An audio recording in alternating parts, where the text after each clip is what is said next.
পেটটা ভরা আমি দেখছি সাপে ভরা। মেরাজের রজনীতে জাহান্নামে একদল মানুষের পেট ভরা সাপ।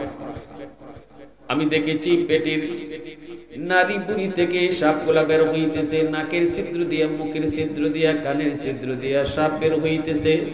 আমি জিব্রাইলকে জিজ্ঞেস করলাম, ভাই জিব্রাইল মান হাউলাই, ভাই জিব্রাইল এরা কারা? জিব্রাইল বলেন হাউলাই আকালাতুর রিবা, এরা আপনার উম্মতের ভিতরে যারা সুদখোর, এদের হলো এই শাস্তি।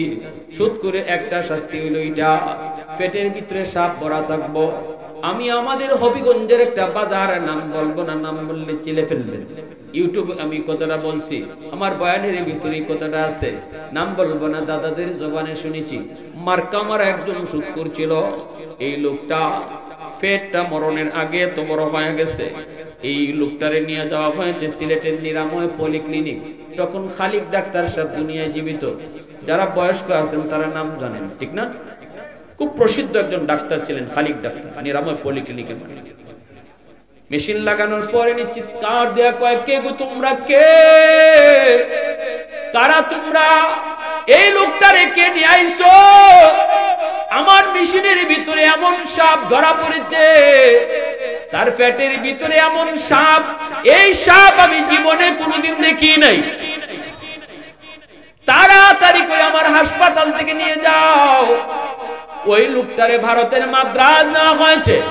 মাদ্রাজের ডাক্তাররাও মেশিন লাগায় কয়, তাড়াতাড়ি ভাগো, এই সাপ বাইর করার মতো কোন যন্ত্র আমাদের কাছে নাই। লোকটারে শেষ পর্যন্ত আনা হলো বাড়িতে, পেটের মধ্যে সাপ লইয়ে সে মারা গেল রে যুবক। এই অবস্থায় তারে কবরের মধ্যে রাখা হলো। আমার দাদা যারা আছেন, যিনি নিজে প্রত্যক্ষদর্শী, আজকে আমার দাদা দুনিয়াতে নাই, ইনি কইছে কবরটা দিয়ে কিছু দূর আওয়ার পরে আমরা কবরের ভিতর থেকে একটা আওয়াজ পাইছি, মরমর মরমর একটা আওয়াজ পাইছি। হাড্ডি গুড্ডি গুলা সব যেন কে গোড়া করে ফেলতেছে, এমন একটা আওয়াজ পেয়েছি। আল্লাহ পাক সব সময় কবরে আযাব দেখায় না, কিন্তু আল্লাহ মাঝে মাঝে দেখায় আমাদেরকে হুঁশ ফিরানোর জন্য। রে যুবক, এই যুবক দুনিয়া বেশি দিনের না। কারে খুশি করার লাগে আজকে তুমি হারাম টাকা ঘরে ঢুকাইতেছো, সুদের ব্যবসা কইরা বউ বাচ্চারে খাওয়াইয়া খুশি রাখতেছো। যাদেরকে খুশি করো, একজনও বিপদে তোমার পাশে দাঁড়াবে না। ছেলে কইতো না, মালিক আমার আব্বারে তুমি সাইরা দাও। বউ কইতো না, মালিক আমার স্বামীরে তুমি সাইরা দাও।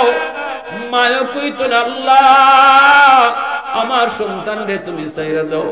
সবাই কইব আমরা কি জানি, আমরা তো জানি না তুই কেমনে টাকা আনছত, কেমনে খাওয়াইছ, তোরটা তুই বুঝ। একটু মন দিয়ে শুনবেন। আল্লাহ ব্যবসার অনেকগুলি সূরত হালাল করছে, একটা সূরত হারাম করছে। সূরত কয়টা হারাম? জোরে জোরে জোরে। হারাম কয়টা? একটা। আর তিনটা সূরত হালাল, মুশারাকা, মুদারাবা, মুরাবাহা। আর এই তিনটা সূরত হালাল। আরেকটা সূরত আল্লাহ হারাম করছে, এটা হইল সুদ, সুদের ব্যবসা। সুদের ব্যবসাটা হারাম করছে। তাহলে সব জায়গাতেই আমরা দেখি আল্লাহ যা নিষেধ করে এটা কম, আর ওপেন করে রাখে আল্লাহ বেশি। কিন্তু আমরা এমন চশমা লাগাইছি, আমার নজর খালি যেটা নিষেধ করছে ইবাই যায়, ঠিক না? নি ডাক্তারে কইছে আপনি চিংড়ি মাছ খাইবেন না, কারণ আপনি অ্যালার্জি, বাকি সব খায়। হে আইয়া কয় ডাক্তারের কথা মানা যাইত না, ডাক্তারের কথা মানলে মরি যাব। কেন, কি হয়েছে? সব নিষেধ করে দিলাইছে। সব নিষেধ করলো, তোমার দেখালি চিংড়ি মাছ আর ইলিশ মাছ খাইতে নিষেধ করছে, বাকি তো সব কইল খাইতে। দৌড়মিয়া এই দুইটাতেই আমি খাইতাম স্যার। হের বলে এই দুইটার ভাই নজর যায়, এই জন্য আইয়া কয় ডাক্তারের কথা মানলে বাঁচন যাইতো না, মরে যাইব।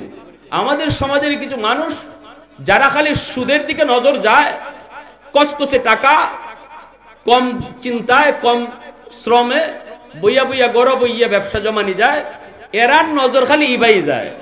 এজন্য এদের তরফ থেকে আইব এই ধরনের কথা। আর হুজুরার কথা হুজুরা কইবই, হুজুরার কথা মান্যা চলন যাইত না। নাউজুবিল্লাহ, জোরে আরো জোরে নাউজুবিল্লাহ। আমার ভাইরা বন্ধুরা, এজন্য যুবক এক নাম্বার হলো মুশারাকা। এই যুবক তিনটা ব্যবসার সূরত তুমি শোনো। এক নাম্বার হলো মুশারাকা। মুশারাকা বলা হয় শরিকানা ব্যবসা, পার্টনারশিপ ব্যবসা। আমি 2 জনে 3 জনে 5 জনে 10 জনে করলাম, যে যে পরিমাণ ইনভেস্ট করব তার এই পরিমাণ লাভ পাইব, ঠিক কিনা জোরে কোন? যদি লস হয়, যে যে পরিমাণ ইনভেস্ট করছে তার লস এই পরিমাণ হইব, এটা বুঝানি লাগবো, এটা বুঝানি লাগবো। বুঝলেন? কিন্তু অত লম্বা কথা কোন যেত না, বুঝলেন কম কথায়। 2 নম্বর হলো মুদারাবা। মুদারাবার সূরত হলো একজনের শ্রম আরেকজনের টেকা, একজনের শ্রম আরেকজনের কিতা, একজনের শ্রম, সে টাকা নাই, সে গরিব, শ্রম দিতে পারবো কিন্তু টাকা নাই, আরেকজনের টাকা আছে কিন্তু শ্রম দেওয়ার টাইম নেই। এজন্য 2 জনে ব্যবসা করছে, একজনে টাকা দিছে আরেকজনে শ্রম দিছে, 2 জনে ব্যবসা হয়েছে, লাভ সমানে সমানে, লাভ সমানে সমানে, অথবা আলোচনা কইরা এদ্দুর লাভ অমুকে, এদ্দুর লাভ অমুকে, এভাবে ব্যবসাটা করলো, আলোচনা সাপেক্ষে যদ্দুর লাভ লস এটা 2 জনে ভাগ করে নিব। কিন্তু এই ব্যবসায় লস যদি হয় তাহলে যে ইনভেস্ট করছে টাকা সেই শুধু লসের ভাগিদার নিব, যে শ্রম দিছে তার কোনো ভাগ নাই, লসের ভাগ সে নিবে না, কারণ সে যে সময় দিছে এটাই তো তার লস। কথাটা বুঝে আসছে? যে সময় দিছে এটাই তার লস, এখানে টেকার লসের মধ্যে যে শ্রম দিছে সে আসবে না। ইনভেস্ট যে করছে সে লাভের অংশীদার 2 জনে নিব, লসের অংশীদার শুধু একজনে নিব, যে টাকা ইনভেস্ট করছে, শ্রম যে দিছে তার কোনো লসের অংশীদার নাই। এটা হলো বায়ে মুদারাবা। 3 নাম্বার হলো বায়ে মুরাবাহা। মুরাবাহা বলা হয় ওই ব্যবসাকে যে ব্যবসার মধ্যে একজনের কাছে টাকা নাই কিন্তু দরকার তার ফ্রিজ। এই জন্য লোকটা যদি, যেই লোকটার কাছে টাকা আছে তারে যায় কয় ভাই আমার একটা ফ্রিজের দরকার, আমার একটা ফ্রিজ কিনে দিবেন নি? লোকটা কইল ঠিক আছে, টাকা নাইনি, কয় না ফ্রিজের দাম কত? কয় 1 লাখ। ঠিক আছে আমি 1 লাখ দিয়ে তোমারে ফ্রিজটা কিনে দিমু, কিন্তু তুমি আমারে 1,20,000 দিবা। কেমনে দিবা? একবারে তো দিতে পারতায় না, কিস্তিতে দিবা। কেমনে দিবা? জোরে কও। একজনের কাছে টাকা নাই, আরেকজনের কাছে টাকা আছে, দরকার তার ফ্রিজ। যে লোকটার কাছে টাকা আছে সে যে ফ্রিজটা কিনলো, কিনা এই লোকটার কাছে 1,20,000 বেচলো, লাভ হইলো 20,000। কয় হাজার লাভ? 20,000। এইদিকে এই লোকটার লাভ হইলো সে একবারে টাকা দেওয়ান লাগতেছে না, কিস্তিতে কিস্তিতে ব্যাঙ্গে ব্যাঙ্গে দিতে পারতেছে। এটাও হলো শরীয়তে ব্যবসা হালাল, যেটাকে মুরাবাহা বলে।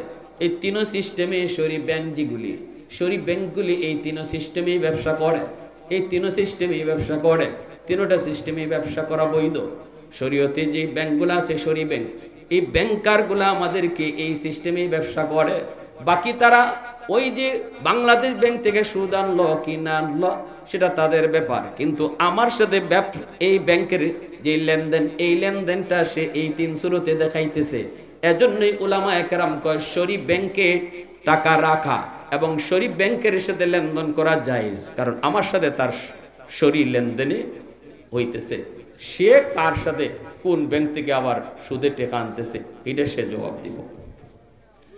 আল্লাহ নবী বলে লা দারারা ফিল ইসলাম, ধোঁকাবাজি ইসলামের ভিতরে নাই। ওয়ালা মাইসির ফিল বাই, ব্যবসার মধ্যে না। লটারি জুয়া এগুলা ব্যবসার মধ্যে নাই। শরীয়তে একটা ব্যবসা হারাম করছে, সেটা হলো লটারি। লটারি দিয়ে যদি কেউ কাউকে ব্যবসার নামে, এই লটারির ব্যবসা হারাম। কেন?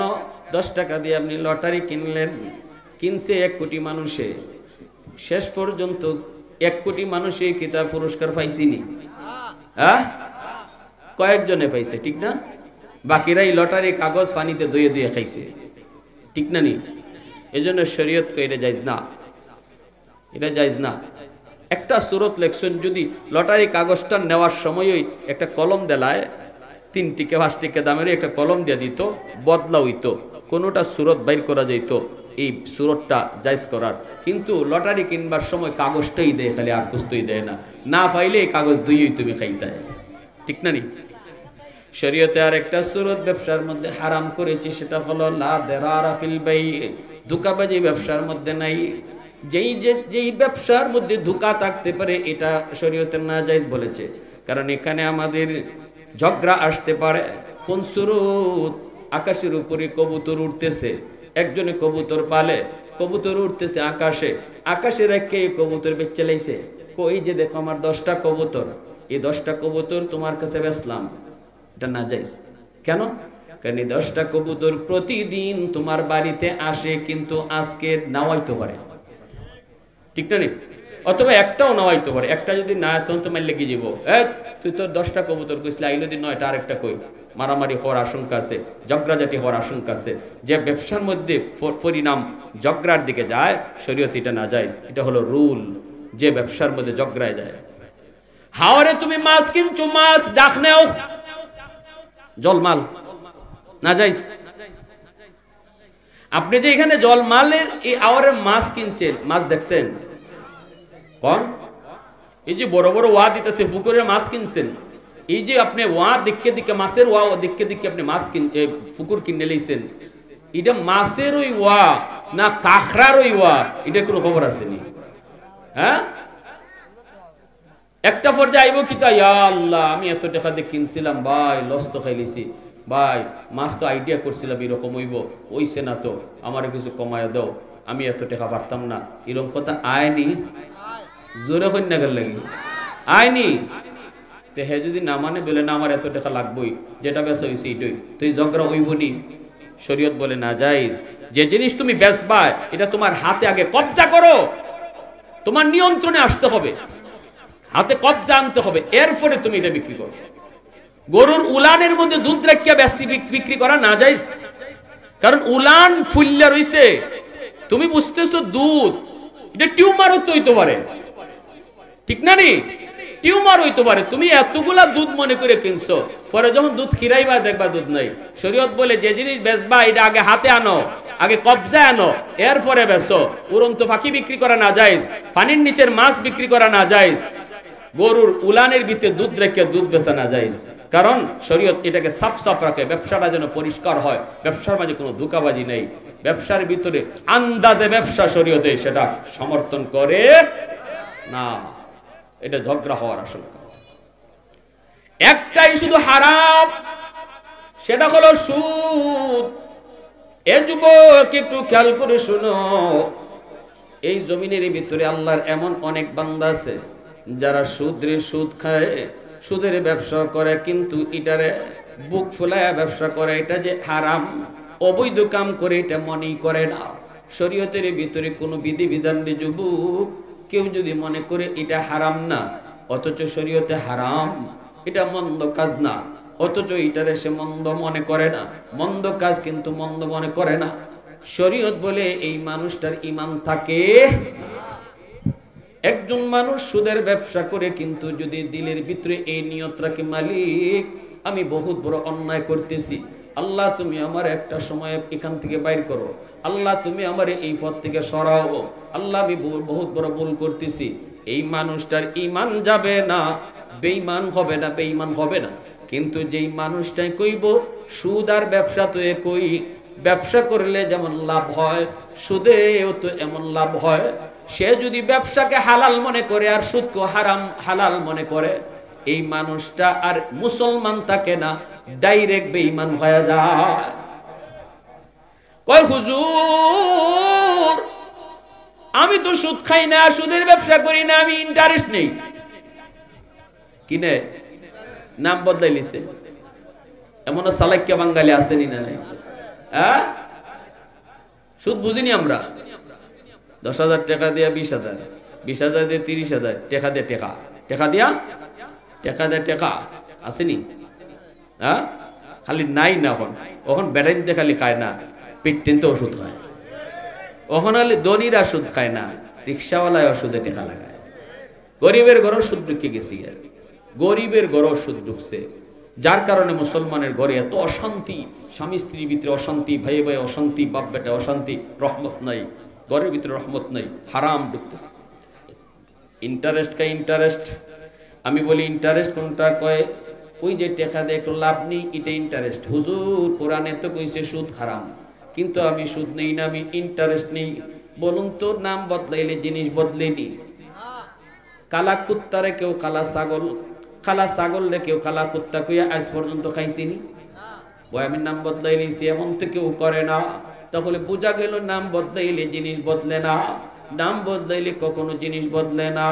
ভাইরা বন্ধুরা, আরেকটা নাম বদলাইছি ঘুষের, ঘুষের নাম বদলাইছে। আমি ওই দিন যাই অফিসে যাই শুনছি, কই হুজুর সুদের নাম বদলায় রাখছে ইন্টারেস্ট, কিন্তু ঘুষের নাম বদলায় কি তা রাখছে জানেননি? আমি কই না, এটা তো নাম পাইছি না। কইটার নাম হইল স্পিড মানি, স্পিড মানি। আমি কইলাম এটা আবার কি? হুজুর ওই যে ফাইলটা আটকে রয়েছে টেবিল, ফাইল লড়ে না, টেবিলের নিচ দিয়ে খালি একটা বান্ডিল দেলাইছে, ওহন ফাইলে দৌড় শুরু করছে। যে টেকায় কামের গতি বাড়ায়, যে টেকায় কামরে আগ্রহে দেয়, এইটা দেখো স্পিড মানি, এটা হইল ঘুষ। ঠিক না? নিজরে কইল। ভাইরা বন্ধুরা, একটু কথা বিবেক দিয়ে শুনো।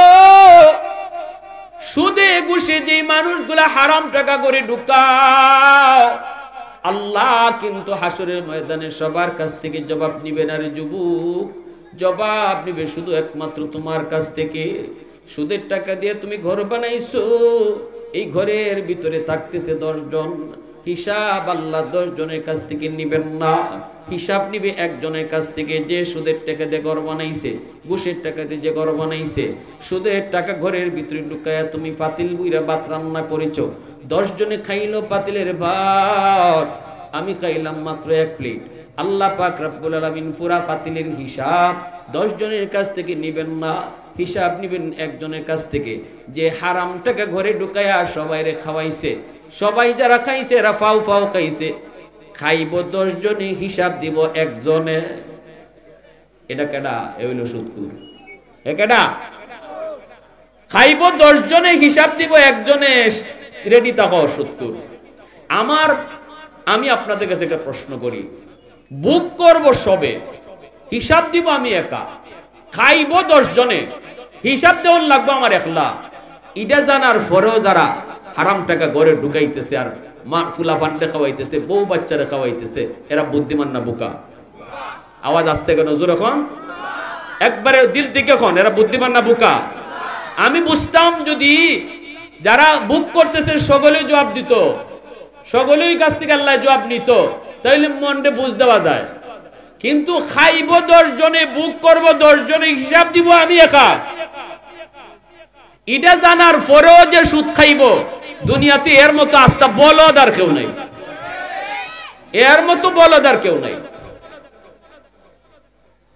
ভাইরা আমার, সুদ করে যে শাস্তির আল্লাহ রাসূল কইছেন, বুতুনহুম কাল বুয়ুত ফিহাল হাইয়া তুরা মিন খারিজ বুতুনিহি, পেটটা ভরা আমি দেখছি সাপে ভরা। মেরাজের রজনীতে জাহান্নামে একদল মানুষের পেট ভরা সাপ। আমি দেখেছি পেটের নারী বুড়ি থেকে সাপগুলা বের হইতেছে, নাকের ছিদ্র দিয়া, মুখের ছিদ্র দিয়া, কানের ছিদ্র দিয়া সাপ বের হইতেছে। আমি জিব্রাইলকে জিজ্ঞেস করলাম, ভাই জিব্রাইল মান হাউলাই, ভাই জিব্রাইল এরা কারা? জিব্রাইল বলেন, হাউলাই আকালাতুর রিবা, এরা আপনার উম্মতের ভিতরে যারা সুদখোর, এদের হলো এই শাস্তি। সুদখোরের একটা শাস্তি হইল এটা, পেটের ভিতরে সাপ ভরা থাকবো। আমি আমাদের হবিগঞ্জের একটা বাজার, নাম বলবো না, নাম বললে চিলে ফেলবেন। ইউটিউবে আমি কথাটা বলছি, আমার বয়ানের ভিতরে কথাটা আছে, নাম বলবো না, দাদাদের জবানে শুনেছি। মার্কা আমার একজন সুদখোর ছিল। এই লোকটা পেটটা মরণের আগে তো বড় হয়ে গেছে। এই লোকটারে নিয়ে যাওয়া হয়েছে সিলেটের নিরাময় পলিক্লিনিক। তখন খালিক ডাক্তার সাহেব দুনিয়ায় জীবিত, যারা বয়স্ক আছেন তারা নাম জানেন, ঠিক না? খুব প্রসিদ্ধ একজন ডাক্তার ছিলেন খালিক ডাক্তার, নিরাময় পলিক্লিনিকের মালিক। মেশিন লাগানোর পরে চিৎকার দেয়া কয়, কে গো তোমরা, কে কারা তোমরা? এই লোকটারে কে নিয়ে আইছো? আমার মেশিনের ভিতরে এমন সাপ ধরা পড়েছে, তার পেটের ভিতরে এমন সাপ, এই সাপ আমি জীবনে কোনোদিন দেখি নাই। তাড়াতাড়ি করে আমার হাসপাতাল থেকে নিয়ে যাও। ওই লোকটারে ভারতের মাদ্রাজ নেওয়া হয়েছে। মাদ্রাজের ডাক্তাররাও মেশিন লাগায় কয়, তাড়াতাড়ি ভাগো, এই সাপ বাইর করার মতো কোন যন্ত্র আমাদের কাছে নাই। লোকটারে শেষ পর্যন্ত আনা হলো বাড়িতে, পেটের মধ্যে সাপ লই সে মারা গেল রে যুবক। এই অবস্থায় তারে কবরের মধ্যে রাখা হলো। আমার দাদা যারা আছেন, যিনি নিজে প্রত্যক্ষদর্শী, আজকে আমার দাদা দুনিয়াতে নাই, ইনি কইছে কবরটা দিয়ে কিছু দূর আওয়ার পরে আমরা কবরের ভিতর থেকে একটা আওয়াজ পাইছি, মর মর মর মর একটা আওয়াজ পাইছি, হাড্ডি গুড্ডি গুলা সব যেন কে গুড়া করে ফেলতেছে এমন একটা আওয়াজ পেয়েছি। আল্লাহ পাক সব সময় কবরে আযাব দেখায় না, কিন্তু আল্লাহ মাঝে মাঝে দেখায় আমাদেরকে হুঁশ ফেরানোর জন্য। রে যুবক, এই যুবক দুনিয়া বেশি দিনের না। কারে খুশি করার লাগে আজকে তুমি হারাম টাকা ঘরে ঢুকাইতেছো, সুদের ব্যবসা কইরা বউ বাচ্চারে খাওয়াইয়া খুশি রাখতেছো। যাদেরকে খুশি করো একজনও বিপদে তোমার পাশে দাঁড়াবে না। ছেলে কইতো না মালিক আমার আব্বারে তুমি সাইরা দাও, বউয়ে কইতো না মালিক আমার স্বামীরে তুমি সাইরা দাও, মায়ও কইতো না আল্লাহ আমার সন্তানরে তুমি সাইরা দাও। সবাই কইবো আমরা কি জানি, আমরা তো জানি না তুই কেমনে টেকা আনছ, কেমনে খাওয়াইছ, তোরটা তুই বুঝ। বউয়ে কইবো আমি জানি না কেমনে তুমি টেকা আনছো, কেমনে খাওয়াইছো, দায়িত্ব ছিল তোমার, তুমি জামাই। ফুলাই কইবো আব্বা খাওয়ানির দায়িত্ব তোমার, কেমনে আনছো কেমনে খাওয়াইছো এটা তোমারটা তুমি বুঝো, আমরা বুঝি। এজন্য আল্লাহ কই ইয়াউমা ইয়াফিরুল মারউ মিন আখিহি ওয়া উম্মিহি ওয়া আবিহি ওয়া সাহিবাতিহি ওয়া বানিহি। আল্লাহ কয় হাসরের মাঠে কেউ কারো আপন না। অতএব সুদের ব্যবসা করবো না, হালাল ব্যবসা করবো। কারা কারা একটু হাত উঠে আল্লাহরে দেখাও। আল্লাহ তুমি কবুল করো, সবাই বলি আমিন। যাবতীয় হারামকে হারাম জানবো, যে কাজে জড়িত আছি হারাম কোনো কাজে আল্লাহর কাছে দিলে দিলে তওবা করে নিতাম। রমজান আইছে আল্লাহ আর হারাম কাজে যাইতাম না, হারাম ব্যবসা করতাম না। তওবা করে সুদের ব্যবসা ছাইরা দেন। আল্লাহ আমাদের সবাইকে তৌফিক দান করুন, সবাই বলি আমিন।